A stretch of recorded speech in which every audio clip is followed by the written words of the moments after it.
saying that you cannot come to the boardroom, make demands, yet you're not putting in the work out there. Of course, when they look at the front page of the People Daily and they look at the structure, many people may be angling for one position or the other. And the feeling is that I cannot be doing all the work, then you come demand for a position later on.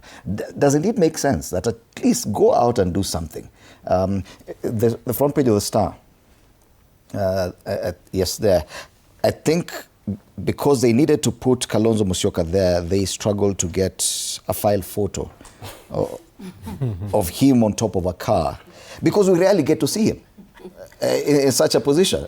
Don't you think it is true that there are some politicians who are just sitting back and waiting for others to do the work, the job for them?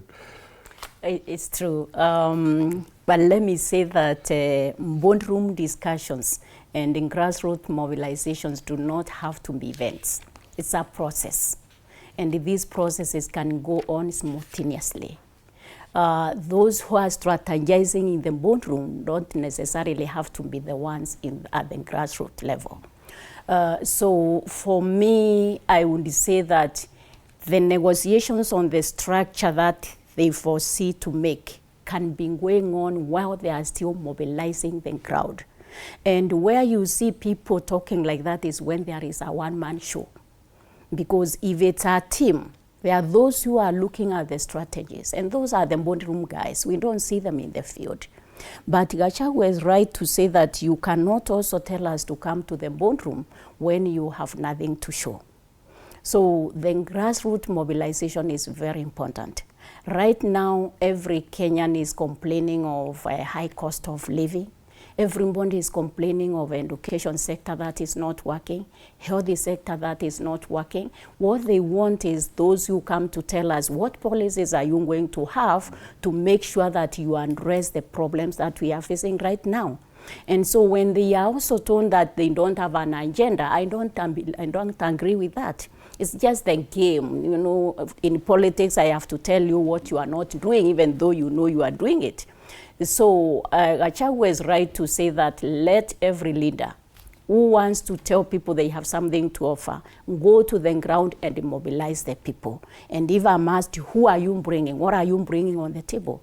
We say politics is a game of numbers. What numbers are you bringing? So that's what he is asking. If we all of us went, and he said it very clearly, go to your area where you are specializing. If you're in the Mount Kenya region, what are you bringing? If you're in Nyanza, what are you bringing?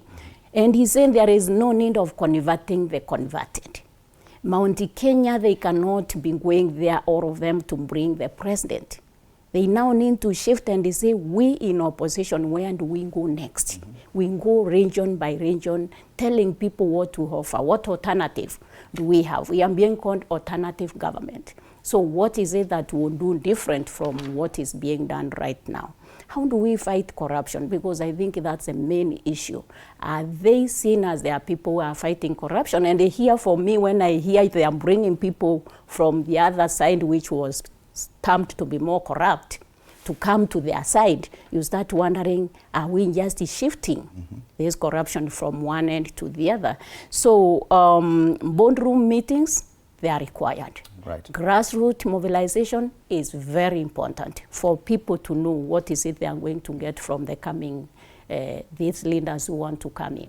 Wakili, even as you comment on that, there seems to be a similarity in the kind of approach that even President William Ruto has with his party and what the party leader of DCP feels should be done. The fact that these small, numerous parties around here that have no known strength should simply collapse and dissolve into one party. He's tried that, and that's why we're seeing people like Munya coming out and saying no.